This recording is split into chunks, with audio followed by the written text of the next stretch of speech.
La mairie d'Amatrice, cette ville italienne la plus touchée par le séisme du 24 août dernier, a porté plainte contre Charlie Hebdo pour diffamation en cause des dessins sur les victimes du tremblement de terre. Riss, le directeur de la publication de Charlie Hebdo, s'est défendu. Pour lui, il faut pouvoir transgresser le tabou de la mort. Florent Renaud. Liberté d'expression pour les uns, macabre insulte pour les autres. Les dessins sur Amatrice, publiés par Charlie Hebdo début septembre, continue de susciter la polémique. D'un côté, la cité du centre de l'Italie, dévastée par un séisme meurtrier le 24 août dernier. Bilan 295 morts et une ville entière à reconstruire. De l'autre, Charlie Hebdo, un habitué des tribunaux. Le journal satirique français maintient une nouvelle fois sa ligne de défense.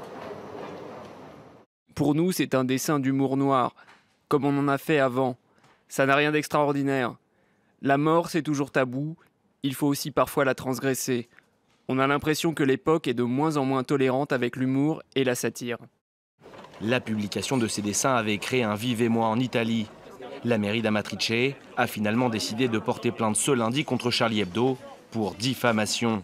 Elle espère faire bon usage des éventuels dommages et intérêts. C'est juste de les poursuivre.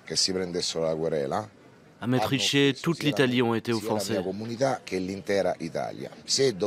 Si nous gagnons, l'argent sera utilisé pour la reconstruction ou sera donné aux familles dans le besoin. Le parquet de Rieti doit désormais déterminer si le journal français a commis ou non un délit. En cas de réponse positive, un procès pourrait rapidement suivre.